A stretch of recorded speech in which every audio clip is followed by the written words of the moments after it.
मित्रों, हमारे मन में अक्सर ये सवाल उठता है कि मृत्यु आखिर क्या है।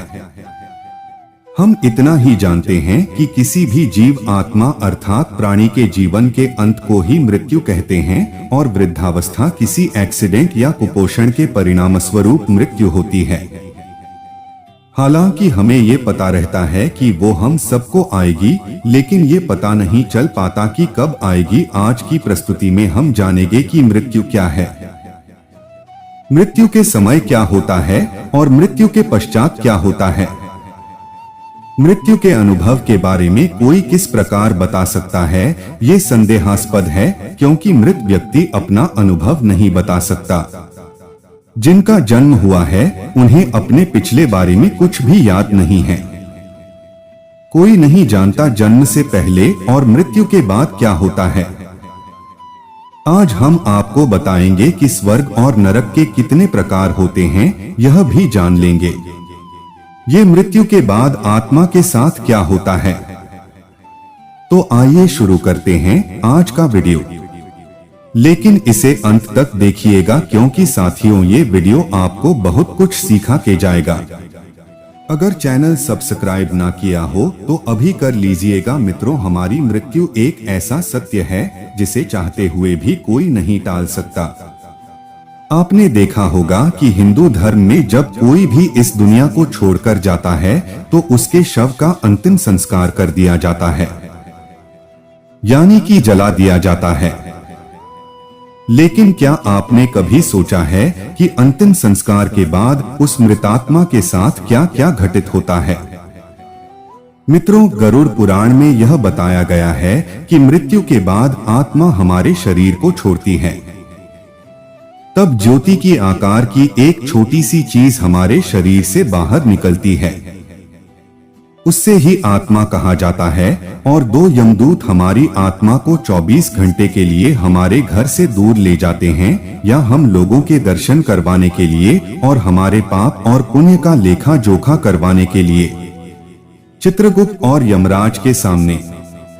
इसके बाद यमदूत आत्मा को वापस उसके घर छोड़ देते हैं और 13 दिनों तक आत्मा अपने परिजनों के बीच रहती है, यानी कि 13वीं तक आत्मा अपने सगे संबंधियों के साथ रहती है और उसके बाद यमलोक के लिए रवाना हो जाती है।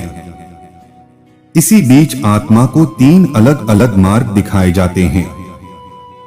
अब इनमें से किस मार्ग पर आत्मा को भेजा जाएगा, ये उसके जीवन में किए गए कर्मों पर ही आधारित होता है। मित्रों, आत्मा को दिखाया गया पहला मार्ग होता है अच्छी मार्ग, जिससे 3 लोगों की यात्रा का मार्ग माना जाता है। दूसरा मार्ग धूम मार्ग होता है, जिससे पितरों का मार्ग बताया गया है। और तीसरा मार्ग उत्पत्ति विनाश मार्ग होता है, जिसे नरक मार्ग भी कहते हैं।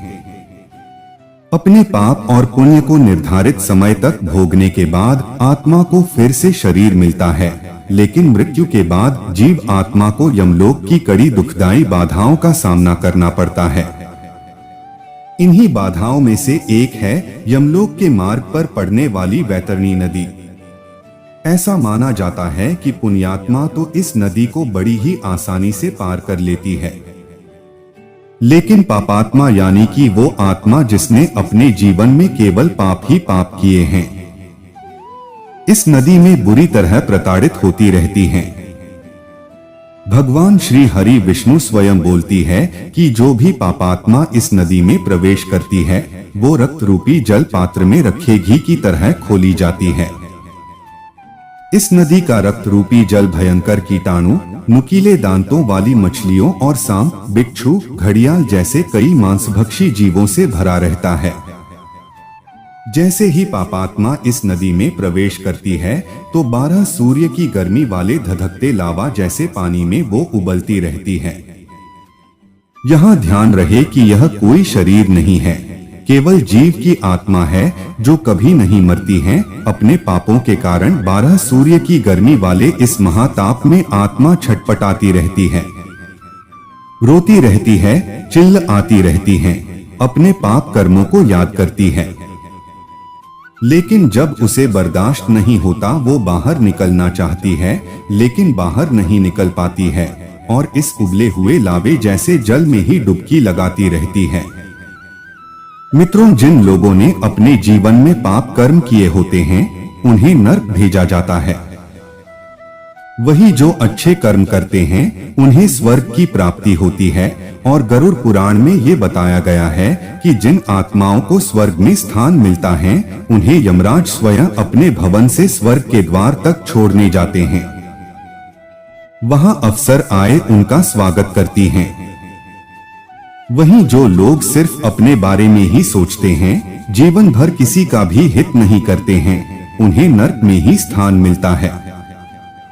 अब हम आपको बताते नरकों के प्रकार। पहला नरक मिश्रण नरक होता है, या उन लोगों को जगह मिलती है जिन्होंने अपने जीवन में दूसरों की संपत्ति हड़पी होती है। यहाँ उन्हें तब तक मारा जाता है जब तक कि वो बेहोश ना हो जाए।